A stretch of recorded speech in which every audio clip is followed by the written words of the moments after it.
¿Qué tal, querido amigo? Aquí estamos nuevamente para seguir compartiendo el maravilloso mensaje de los tres ángeles. Seguimos estudiando el mensaje del tercer ángel. Hemos hablado de ese poder llamado la bestia, hemos hablado también de ese poder llamado la imagen de la bestia, pero el capítulo 14 de Apocalipsis no solo dice si alguno adora a la bestia y a su imagen, y habla del peligro de recibir la marca. Así que permitidme que hable de lo que es la marca de la bestia y su imagen. Para poder identificarla simplemente tenemos que hacer un ejercicio bastante simple. En primer lugar, quiero llevarte al libro del profeta Isaías. Hay una declaración ahí en el capítulo 56 del libro de Isaías.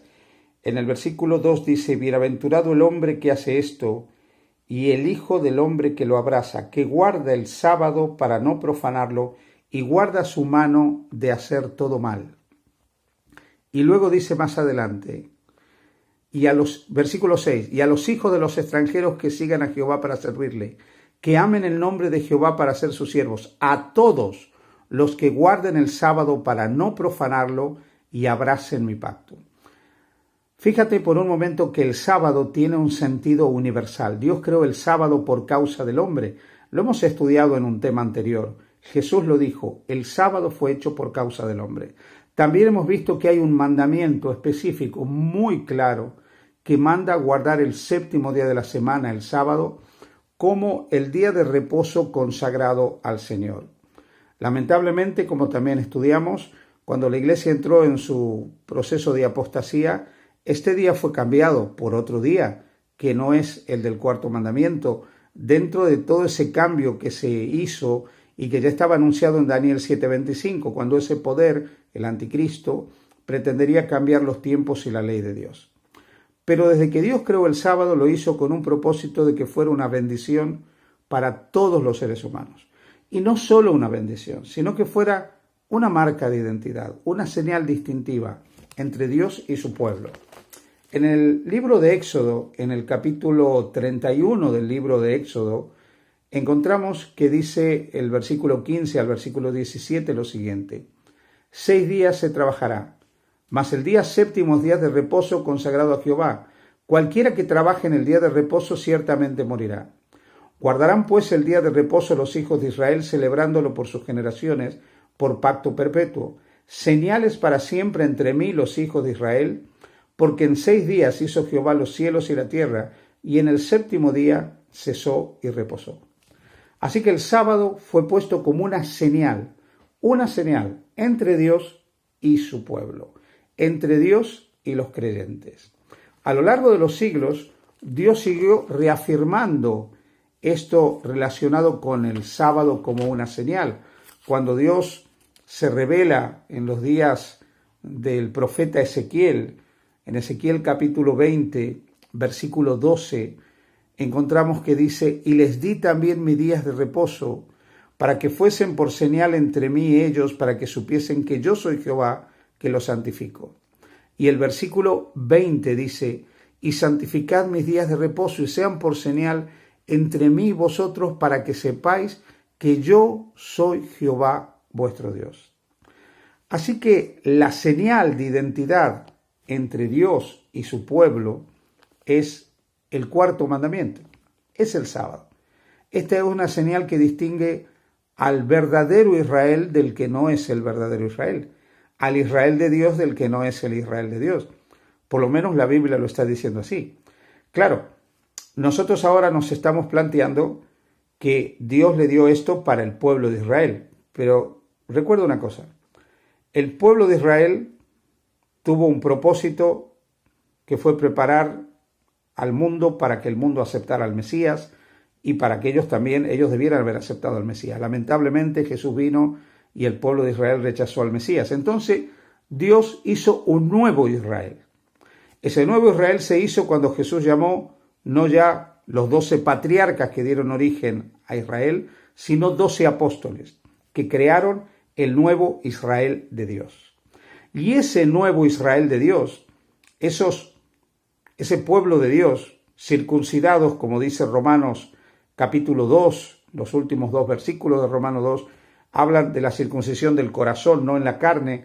Esos descendientes de Abraham, como dice Gálatas capítulo 3, esos descendientes de Abraham, pero descendientes porque han creído en Cristo, se hacen herederos del pacto, herederos de las promesas. Ese nuevo Israel de Dios ahora guarda también los mandamientos de Dios y tiene su fe puesta en Jesús. Dentro de esos mandamientos sigue guardando el cuarto mandamiento como una señal de que cree en ese Dios que es el creador del cielo y de la tierra, de todas las cosas que existen, en ese Dios que es el autor de la vida, en ese Dios que es el salvador del mundo porque envió a su Hijo unigénito para que todo el que cree en Él no se pierda, sino que tenga vida eterna. Así que la señal distintiva, la marca de Dios entre su pueblo es el cuarto mandamiento, es el sábado. Profeta Isaías capítulo 8, versículo 16 llegó a decir: ata el testimonio, sella la ley entre mis discípulos. Así que la ley es algo que tiene que estar atada y sellada entre los discípulos del Señor. Los verdaderos creyentes son fieles. Los verdaderos creyentes tienen en cuenta lo que dice Santiago 2:10, que el que guarda toda la ley pero ofende en un punto se hace culpable de todo. Y por eso también guardan el sábado, por amor a Cristo que dijo: si me amáis, guardad mis mandamientos. Este día es un monumento inmaterial de la soberanía de Dios, del poder creador de Dios y de la autoridad de Dios. Los que elegimos guardar el sábado aceptamos que hay que obedecer a Dios antes que a los hombres. ¿Por qué entonces el sábado no es el día universal de reposo? ¿Por qué en la mayor parte del mundo cristiano se guarda el domingo, el primer día de la semana, y no el séptimo día de la semana? Primero porque, como resultado de la separación de la iglesia cristiana del judaísmo, los primeros cristianos, ya a partir del siglo II y del siglo III, intentaron diferenciarse del judaísmo. Es cierto que los primeros cristianos se reunían el primer día de la semana para recordar la resurrección de Jesús, pero seguían guardando el sábado como día de reposo.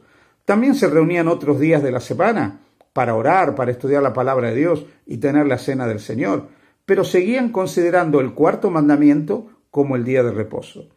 ¿Qué es lo que produjo el cambio?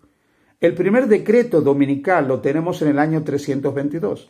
Fue Constantino el que ordenó por primera vez la observancia del domingo, que todos cesaran sus trabajos en el Imperio Romano en lo que se llamaba el Venerabilis Dia Solis, el venerable día del sol. A partir de ese momento, cuando Constantino empezó a controlar la iglesia, la apostasía también entró a la iglesia.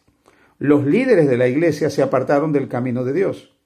Y entre las cosas que se cambiaron, entre las cosas que alteraron la ley de Dios, no solo se introdujo el culto a las imágenes del cual ya hablamos, sino que finalmente se cambió el sábado por el domingo.